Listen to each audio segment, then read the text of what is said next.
Hello my dear friends, you're in the Military Summary channel, and this video we're going to discuss the most important events that took place during the previous 12 hours. We have lots of very interesting updates, so let's start.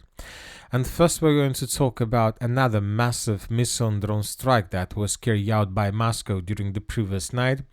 During this period of time, we got lots of videos from different parts of Ukraine. For example, this video was published from the city of Kiev this morning, right after the Russians finished their massive missile strike and drone strike. This video was recorded basically several minutes ago. Here we can see a smoke screen somewhere in the central part of the city of Kiev. Most likely something important was damaged and destroyed by the Russians, as usually the Russians will report that they destroyed another military facility that Ukrainians used to produce drones or some parts for missiles. The city of Kiev wasn't the only city that was attacked by Russians. According to information we have, the heaviest strikes were carried out by the Russians in the southeastern part of Ukraine in the cities of Zaporizhzhia, Dnipro and Pavlograd. These are the videos that we got from the city of Dnipro. So this is the moment of strike when the building was almost damaged and destroyed. Here we can see another video published this morning on the 30th of August of 2025. A smoke screen in the central part of the city. Some building was damaged and destroyed. Few more videos we got from the city of Zaporizhzhia. For example, in this video we can see how civilians were making video from building that was just hit by Russians. Lots of ruins, as you can see, and later we got additional details. And indeed, according to pro-Ukrainian resources, as a result of massive missile and drone strike, a civilian building, a residential area was hit, and 5 storage building was damaged or probably even destroyed. So once again, we are making this video in the morning of the 30th of August of 2025 when just first data occurred. So most likely during the upcoming hours we're going to receive additional details, additional updates, which buildings were damaged, which facilities were damaged, and so on. But anyway, by the morning of the 30th of August we got the map of approximate roads of Russian attack, and as you can see, according to this map, the Russians used drones, cruise missiles and ballistic missiles. The northern and the western part of Ukraine mainly were attacked by cruise missiles and by drones. The cities of Lutsk, Dubna, Rovna and Kiev. When talking about the southeastern part, the Russians used drones, cruise missiles and ballistic missiles. As for this part of Ukraine, the Russians attacked the city of Zaporizhzhia, Dnipro, Pavlograd and Slaviansk-Kramatorsk agglomeration. So once again, lots of explosions were recorded, lots of drones were recorded. The Ukrainian resources reported that the Russians used around 600 air vehicles. We're talking about drones and missiles all together, and the Ukrainians are saying that they managed to destroy almost everything. But once again, when talking about scenes from the ground, when talking about real videos, we see that most likely Ukrainians gave us a bit incorrect numbers regarding effectiveness of work of their air defense. Anyway, let's wait and see what is going to be next, because we believe that during the next hours we're going to receive additional updates, what exactly the Russians were attacking. Now let's discuss the situation on the ground. During the previous 12 hours we got additional changes, and first let's talk about the Zaporizhzhia direction. During the previous 12 hours, during the previous days, the Russians managed to improve their positions in the area of the village by the name of Plavny. So let's compare the map between the dates. This is the situation by the end of the 29th of August of 2025, and this is the situation by the beginning of the 30th of August of 2025. According to neutral mappers, the Russians are about to finish the battle for the settlement of Plavny. There are just 10 buildings left for the armored force of the Russian Federation in the most northern part of the settlement. So we're talking about this small pocket. It seems that in coming days or even hours the Russians will finish the battle for this territory. Now let's move further and let's discuss the situation in the area of Orekhov. We haven't received anything for a very long period of time from this direction, but yesterday pro-Ukrainian resources reported that the armored forces of the Russian Federation carry out another massive offensive operation using vehicles and tanks in the direction of the settlement of Mala Takhmachka. For example, in this video we can see 1, 2, 3, 4, 5 vehicles that were moving towards the settlement of Mala Takhmachka, including a tank with with anti-mine equipment. But the Ukrainians managed to discover the movements of the Russian forces, and they began bombing and attacking the approximate route of Russian attack. According to Ukrainian sources, the Russians suffered losses and were forced to fall back. Basically, the Russians haven't managed to get even the outskirts of the settlement of Mala-Takhmachka. So very interesting. As for the eastern Zaporizhzhia direction, during the previous 24 hours, the Russians managed to improve their positions.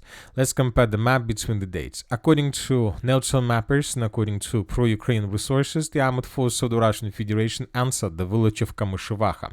So, for example, by the end of the 29th of August, the pro-Ukrainian resources that reported that the Russians improved their positions to the northeast of Kamyshevacha, but by the morning of the 30th of August of 2025, the same resources reported that the Russians answered the most northwestern part of the settlement, which means that Ukrainians who are currently located in the southern, southeastern, and the eastern parts of the settlement of Kamyshevacha lost any possibilities for evacuation because the Russians, by their attack, managed to cut Ukrainians for supplying support and from retreating. So the situation is a real disaster for the armed forces of Ukraine, and we believe that during the upcoming 24-48 hours, the Minister of Defense of the Russian Federation will report complete control over the territory, and we will color everything like this. After the fall of the settlement of Kamyshevacha, the Russians will have possibilities to move further, will get possibilities to move further in the western direction, and the battles for the settlements of Ternovo, Berezovo, Stepova will start. At the same time, pro-Ukrainian resources reported that they managed to restore complete control over the settlement of Novoselovka. I would like to remind you that yesterday pro-Ukrainian resources reported that a group of Russian forces managed to enter the settlement and to establish a very strong foothold in the central part. And yesterday, this report published by pro-Ukrainian resources most likely surprised every single one of us. But today, they adjusted the map back, showing that most likely Ukrainians managed to regroup themselves and to counterattack. And as a result of this possible counter-offensive operation, the Russians were forced to fall back. So based on this report, we restored control over the settlement by the armed forces of Ukraine. So when summarizing everything from the Zaporizhzhia direction, we see that during the previous days, the Russians continue offensive their operation in the western part of this direction. Furthermore, the Russians continue their offensive operation on the eastern flank, and during the previous 24 hours, we got reports that the Russians resumed their attacks in the direction of Mala-Takhmachka and Orekhov. So we see that the Russians are trying to attack the Zaporizhzhia direction at least from three areas: from the west, from the south, and from the east, which means that most likely the Zaporizhzhia direction is going to be the most important direction for the armed forces of the Russian Federation during the autumn and probably early winter military campaigns.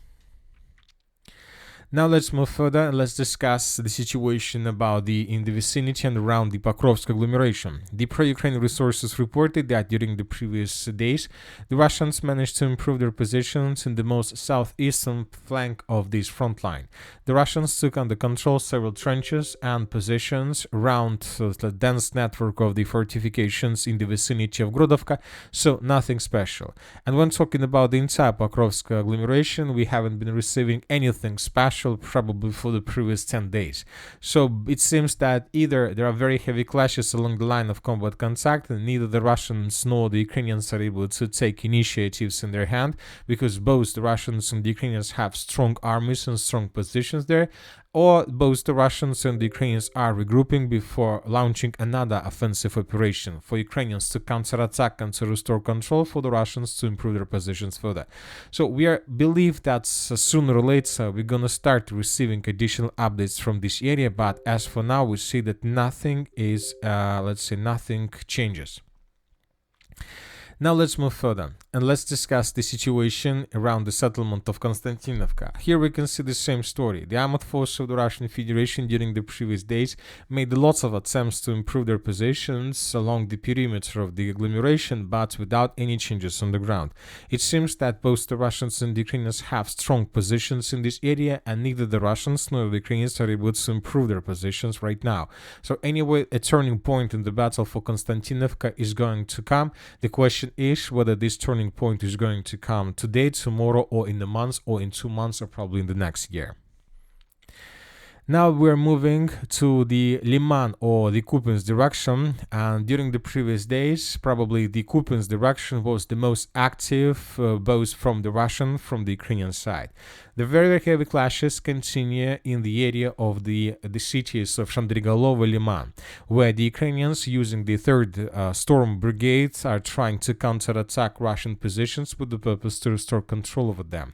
As for the Liman direction itself, according to information we have, Ukrainians managed to counterattack to the south of Shandrigalova and to force the Russians to fall back a bit, but Ukrainians were completely defeated in this point.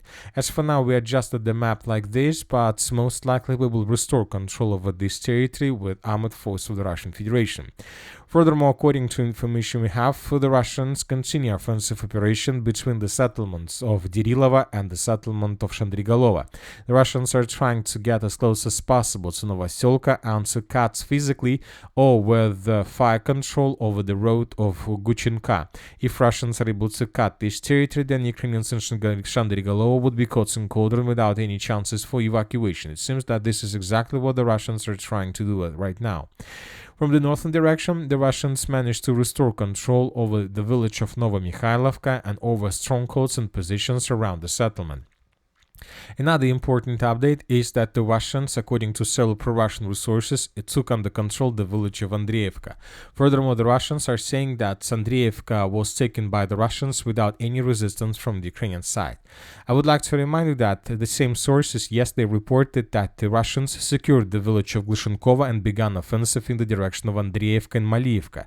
And today the same sources reported that the Russians took this village under complete control.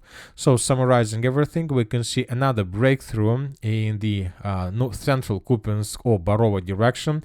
This time the Russians control everything inside of this and along this red line, which means that Ukrainians who are currently located in the village of Novy Mir, in the village of Algievka, and in the area of this dense network of the fortifications were caught by the Russians in cauldron.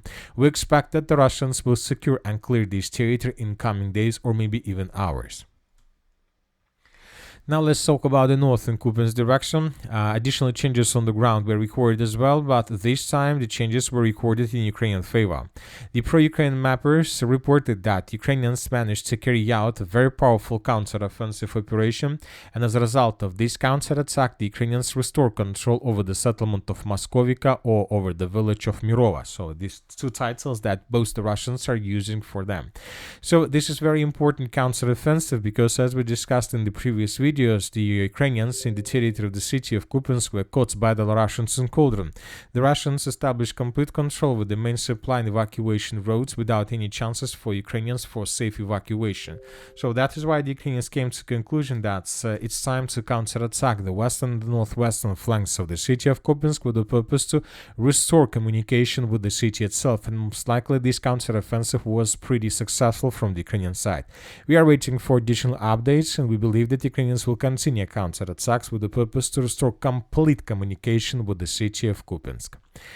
And that's it for the short video. Military Summary channel reminds we condemn any violence in the world. Thank you for your watching, subscribe to my channel, put your likes on my Patreon, and have a good day. Bye bye.